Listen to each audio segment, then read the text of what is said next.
प्रयास में, हमारे अपने प्रयास में कमी रही हो, लेकिन एक बात जो बिल्कुल क्लियर है कि इस बार का जो चुनाव हुआ है वो कई मायनों में अप्रत्याशित चुनाव है।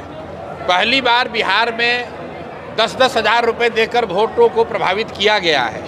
और पहले तो मैं ये कह रहा था, आप में से कुछ लोगों का मानना था कि ये कह रहे हैं इसलिए कि चुनाव हार गए, लेकिन आप देखिए कि जो परिणाम जनता का दिया हुआ परिणाम नहीं है, उसी का कारण है कि 202 विधायक लेकर मुख्यमंत्री बने नीतीश कुमार 3 महीना के अंदर पद छोड़कर जा रहे हैं, क्योंकि उनको भी मालूम है कि जो परिणाम आए हैं ये उनके लोकप्रियता का और सरकार के अप्रूवल का नहीं है, ये मैन्युफैक्चर्ड रिजल्ट है, जो कि 10,000 रुपये के प्रभाव से सरकारी तंत्र का दुरुपयोग करके इलेक्शन कमीशन की मदद से लिया गया है। तो जिन लोगों ने इस परिणाम को लाने में अपनी भूमिका अदा की है वो भाजपा के लोग हैं, भाजपा के दिल्ली के बैठे हुए लोग हैं।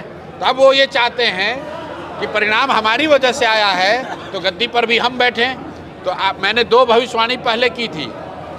एक ये कहा था कि नीतीश कुमार 25 के बाद मुख्यमंत्री नहीं रहेंगे, और दूसरा कहा था कि इनको 25 सीट नहीं आएगा। मेरा आज भी मानना है कि अगर चुनाव फेयर होते, अगर इलेक्शन कमीशन ने 10-10 हज़ार रुपये बांटने की स्कीम नहीं को स्वीकृति नहीं दी होती और बड़े पैमाने पर सरकार की मिलीभगत से चुनाव नहीं लड़ा गया होता, तो नीतीश कुमार को 25 सीट से ज़्यादा नहीं आता। लेकिन चलिए वो बात तो हो गई। लेकिन आप उसका दूसरा जो मैंने बात कहा था कि नीतीश कुमार मुख्यमंत्री नहीं रहेंगे, आप देख रहे हैं कि नीतीश कुमार को पद छोड़ना पड़ रहा है। बहुमत की कमी नहीं है, लेकिन फिर भी पद छोड़ रहे हैं। ये भारत के इतिहास में पहली बार हो रहा है कि 202 तिहाई बहुमत वाले नेता 3 महीने के अंदर पद छोड़कर जा रहे हैं। और आगे की एक भविष्यवाणी आपको कर देता हूँ कि भाजपा वाले लोग, जिन लोगों ने ये मैन्युफैक्चर्ड परिणाम लाने में अपना योगदान दिया है, अब मोदी जी और अमित शाह मिलकर ऐसे व्यक्ति को बिहार में मुख्यमंत्री बनाएंगे ताकि दिल्ली से बैठकर बिहार की राजनीति और बिहार की सरकार को चलाया जाएगा। गुजरात के हितों को ध्यान में रखकर बिहार के नीतिगत फैसले होंगे।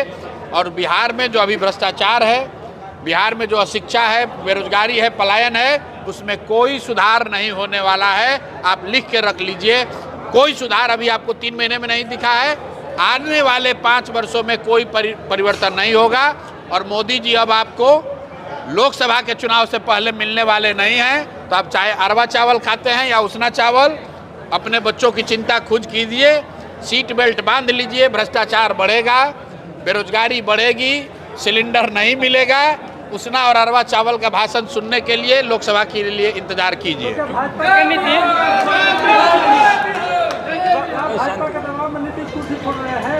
भैया दबाव की बात ही नहीं है। ये जो परिणाम आया है ये नीतीश कुमार का परिणाम ही नहीं है।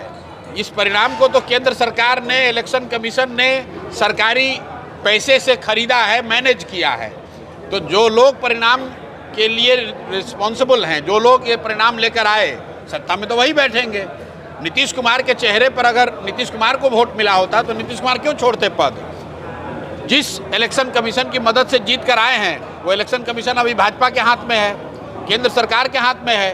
तो केंद्र सरकार ने अपना उस प्रयास का, उस अपने प्रभाव का इस्तेमाल किया है और अपने लोगों को कुर्सी बैठाएंगे। क्या करेंगे प्रशांत किशोर आगे? भाई ऐसा है, हमको अपनी रणनीति बनाने की जरूरत नहीं है। इसलिए नहीं है कि लोकतंत्र में जब चुनाव होता है तो जनता ही सबके लिए निर्णय कर देती है। चुनाव से पहले मुझे अपनी भूमिका तय करनी थी, अपनी रणनीति बनानी थी। लोकतंत्र के इस चुनाव में जनता ने जनसुराज की, प्रशांत किशोर की भूमिका तय कर दी। सिर्फ जनता ये नहीं चुनती है कि कौन सत्ता में बैठेगा, जनता ने ये भी चुना कि विपक्ष में कौन बैठेगा। तो जनता ने बिहार में नीतीश कुमार और मोदी अमित शाह को सत्ता में बैठाया है, आरजेडी को विपक्ष में बैठाया है, और जनसुराज को, प्रशांत किशोर को कहा है कि आप सड़क और समाज में जिस ईमानदारी से पहले लगे हुए थे उतनी ही ईमानदारी से आगे लगे रहिए, जनता की आवाज़ बने रहिए। तो हमारी आगे की जो भूमिका है, हम आपका स्कूल नहीं सुधरवा सकते हैं, हम आपका अस्पताल नहीं सुधार सकते हैं, आपकी गरीबी दूर नहीं कर सकते हैं, रोजगार नहीं दे सकते हैं, क्योंकि जनता ने वो अधिकार नहीं दिया है। लेकिन इतना जरूर कहेंगे कि हम आपके साथ, आपके बच्चों के साथ खड़े हैं। अगर इस व्यवस्था के माध्यम से कोई आपके साथ अन्याय होता है, व्यवस्था आपके साथ अन्याय करता है, तो आपकी आवाज़ बनकर आपके साथ खड़े होंगे। जदयू एमएलसी नीरज कुमार ने कहा है कि प्रशांत किशोर का अब तंबू और टेंट कहाँ गया, कोर्ट ने भी फटकार लगा दी है। अब भाई हर व्यक्ति के सवाल बात का जवाब देना जरूरी नहीं है। टेंट तंबू अगर कम दिख रहा है तो आपको बढ़िया हॉल दिख रहा है।